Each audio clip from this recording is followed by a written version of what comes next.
हरे कृष्णा, राधे राधे। मैं गौरांगा कृष्णदासी आज आपके लिए एक छोटी सी स्टोरी फिर से कृष्णा भक्त की लाई हूँ। स्टोरी कुछ कहानी इस प्रकार की है कि एक बार की बात है कि एक अम, माधव नाम का एक व्यक्ति गांव में हुआ करता था, जो कि कृष्णा का भक्त था और वो हमेशा कृष्णा की भक्ति करता था। हुआ कुछ घटना इस प्रकार की, एक बार की बात है। जो माधव था वो रात्रि में अ, दीपक जला के शास्त्र पढ़ रहा था। ये जला के शास्त्र पढ़ रहा था। काफी रात बीती जब, तो उसने क्या किया कि दीपक के लौ को बुझा दिया, क्योंकि अब उसको सोना था।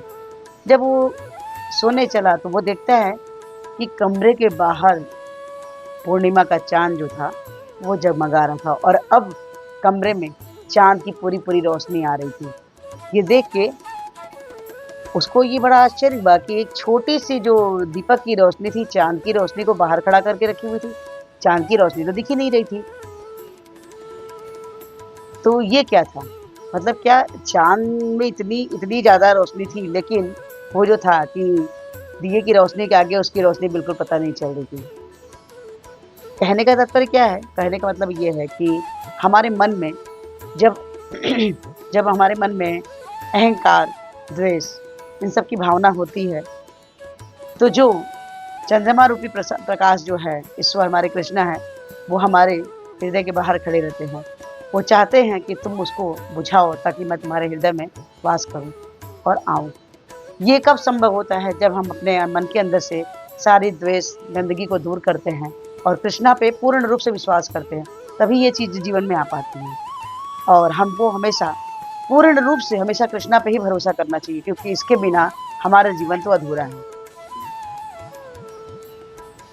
और वो व्यक्ति को जब ये चीज़ समझ में आया, तो उसने अपने मन की भावना को व्यक्त किया और वो समझ में आ गया कि मैं कृष्णा से हमारे पास ही खड़े हैं, लेकिन हम उनसे दूर हैं, क्योंकि हम अपने मन से द्वेष की भावना ही निकाल नहीं पाते। लोगों से जलन की भावना रखते हैं, उनके पास ये है, हमारे पास नहीं है, उनके पास क्यों है? वो ज़्यादा, उनका बच्चा पढ़ा लिखा है, हमारे बच्चे नहीं पढ़ रहे हैं, उनके पास ज़्यादा पैसा है, हमारे पास पैसा नहीं है। हमेशा दूसरे हम लोग जो दूसरों से कंपेयर करते हैं, ये चीज़ें गलत हैं। क्योंकि अपने कर्मों के हिसाब से कृष्णा सबको सब कुछ दिए रहते हैं। और अगर हम अपने मन से चाहते हैं कि हमारे मन में, हृदय में कृष्णा का वास हो, तो हमारे अंदर ज्वलन जलन की जो भावना है, द्वेष की भावना है, इसको हमें दूर करना पड़ेगा। तो माधव की तरह ही अपने मन के अहंकार को दूर करके अपने मन में कृष्णा रूपी दीपक जलाइए। ये छोटी सी स्टोरी आपको कैसी लगी? अच्छी लगी हो तो लाइक कीजिए, शेयर कीजिए, सब्सक्राइब कीजिए। और हमारी वीडियो के थ्रू एक छोटी सी और प्रार्थना है कि हमारे पूर्ववर्ती आचार्य श्रील प्रभुपाद ने हमें हरे कृष्ण महामंत्र जपने के लिए बोला है, जो कुछ इस प्रकार से: हरे कृष्ण कृष्ण कृष्ण हरे हरे, हरे राम राम राम हरे हरे। तो हरे कृष्ण महामंत्र जपिए और कृष्णा के सबसे प्रिय बच्चे बन जाइए।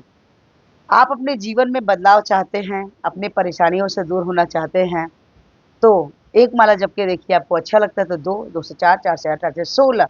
जैसे ही आप 16 माला जपते हैं, आप कृष्णा की अहेतुक कृपा के पात्र बन जाते हैं और आपके ऊपर कृष्णा एक विशेष कृपा करने लग जाते हैं। तो आज से ही इस कृपा का अनुभव करने के लिए आज से एक माला जपिए। आज एकादशी है। सबको एकादशी की बहुत सारी शुभकामनाएं। और अन्न का त्याग करते हुए आज के दिन एकादशी के नियम का पालन करना चाहिए हर सनातनी को।